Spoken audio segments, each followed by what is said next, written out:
Nagsimula ng chapter na ito na nakafocus kay Hunter Beck sa kanyang office. Hindi talaga siya makapaniwala na mas lalo pa lumalakas si Hunter Sung Jinwoo. Isang pangarap lang talaga na ma-recruit ko siya sa White Tiger Guild. Nagbago ang mood ni Hunter Beck nung nabasa niya ang message sa cellphone. Wala sa list si Hunter Sung for Jeju Island Raid. Hindi siya makapaniwala, gulat na gulat. Lumipat ang eksena kung saan kausap ni Goto Ryuji ang kanyang Vice Guildmaster. Sinabi ni Goto sa kanyang Vice Guildmaster na may malakas na hunter ang Korea. Kasama sa kanilang naging usapan ang pagbalita sa kanya na hindi kasali si Hunter Sung sa Jeju Island Raid. Not a problem, kasi 16 na S-rank hunters na ang kasama. Lumipat ang eksena sa Jeju Island. Pinakita na nagkakainan ng mga monster ants dahil sa kakulangan ng pagkain. Hindi na ito acceptable, sabi ng Queen Ant. Kailangan daw nila ng isang leader na magliligtas sa kanila. Nag-focus ang panel sa isang higanteng egg. Sa ilang sandali, nag-hatch at lumabas ang mala-humanoid na ant. Isang malakas na sigaw mula sa humanoid ant ang nag-echo sa buong island. Kasama ang nag-umapa na aura. Bumalik ang eksena sa pamilya ng ating bida. Hindi pa talaga nakakauwi si Sung Jinwoo sa kanilang bahay mula nung Demon Castle quest. Kasi after ng quest, diretso agad siya sa hospital to give the elixir sa kanyang ina. Pinakita sa eksena na magulo ang bahay at mukhang house cleaning ang magiging family bonding nilang tatlo after 4 long years na naka-eternal sleep si mother.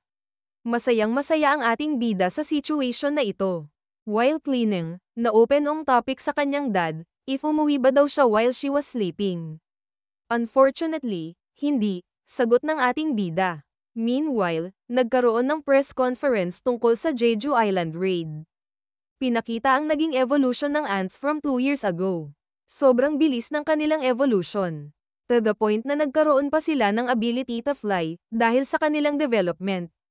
Lumipat ang eksena kung saan pinakita ang ating bida, walking in public. Kumalat na ang balita nationwide na hindi kasama sa Jeju Island Raid ang newest rank hunter ng Korea. Hindi ito gusto ng madlang people. Dahil sa strong drive ni Sung Jinwoo to reunite with his mother, nag-opt out ang ating bida sa Jeju Island Raid.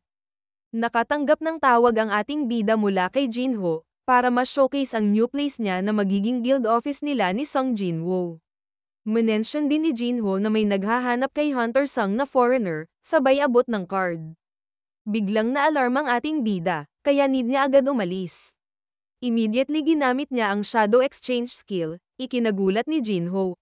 Nag-teleport ang ating bida sa kanilang neighborhood na kung saan, may kailangan siya iligtas. Pinakita na may isang masamang tao na gusto mang biktima. Mabilisan din naman ito na iligtas ni Sung Jinwoo, at pinagsabihan na kapag hindi siya mag-surrender kinabukasan ay magiging katapusan niya. Kakainin siya ng orc na nasa shadow niya. Bumalik ang eksena kay Goto Ryuji na kung saan na-recall niya ang laban nila ni Sung Jinwoo. Ipinakita na talagang natakot siya at nagsimula magduda sa kanyang sarili. I became weak. Very traumatic experience. Lumipat na tayo ngayon sa simula ng chapter 75. Nag-focus ang mga sumunod na eksena sa preparation ng lahat ng guilds, near the shore of Jeju Island. Mula sa mga battleships na talagang naglalakihan at napakarami. Pinakita din ang lahat ng mga hunters sa bawat guild, na super ready magbigay ng support kung sakali na may makatakas na monster ants. Nagsimula sa Knights Guild ni Park Jong-soo na nakasparring ni Miss Translator. Followed by Fame Guild ni Master Ma Dong-suk, Reapers Guild ni Lim Tae-go and their new celebrity A-rank hunter na si Lee Min-sung. Hunters Guild ni Master Choi, na kung saan pinakita din ang mga A-rank hunters na niligtas ni Hunter Sung. And the White Tiger Guild ni Hunter Beck. Overall nasa 5,000 hunters ang naka-standby. Which is actually, 10% lang ng lahat ng hunters sa Korea. Lumipat ang eksena sa Korea S-rank group na nasa helicopter. Waiting to arrive sa Jeju Island. Magkakaroon ng real-time telecast ang Jeju Island Raid. Kaya may kasama sila na cameraman na A-rank hunter din naman. Kahit ang retired na S-rank healer na si Byung-go ay sumama, na kung saan ay ikinagulat ng karamihan. Hiniritan tuloy ni Hunter Byung-go si Hunter Beck na kung hindi daw siya sasama, sigurado na ang mauunang madeds will be Hunter Beck. Sugod lang kasi ng sugod. Ang eksenang ito ay nakapagpakalma ng kaunti sa mga kabadong hunters ng Korea. Finally, dumating na sila sa Jeju Island. Ipinakita na nauna na ang Japan S-Rank Hunters na group ni Goto Ryuji. Just a quick recap ng mission sa Jeju Island Raid. Ang group ni Goto ang magiging bait para magsilabasan ang mga langgam. Gagawin nila ito by releasing their aura, na gustong-gusto naman ng mga langgam. Dapat mabawasan ang mga bantay ng Ant Queen.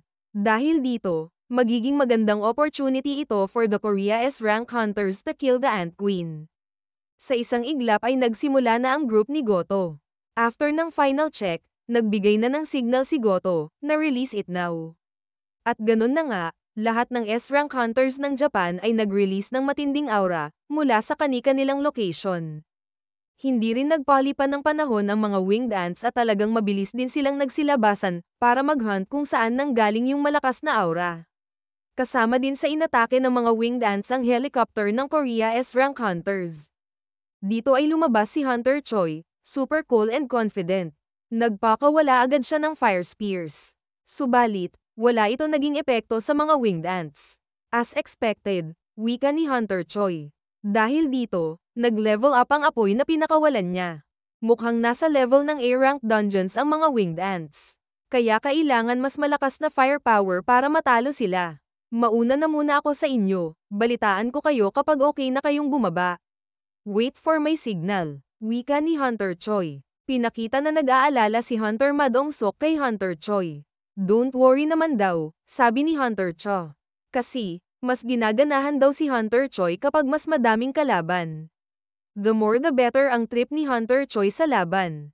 Nagpakitang gila si Hunter Choi sa eksenang ito. Matinding firepower ang kanyang pinakawalan.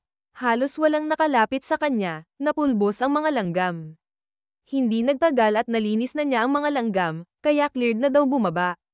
Merong isang oras ang mga Korea Hunters to kill the Ant Queen, bago mawala ng bisa ang pagtaunt ng mga Japan Hunters as a diversion. Kaya with the go signal from Hunter Choi, mabilisan na rin tumalon sa helicopter ang mga S-Rank Hunters ng Korea. Mas nagiging exciting na ang mga nangyayari. Kaya please like, share and follow for more.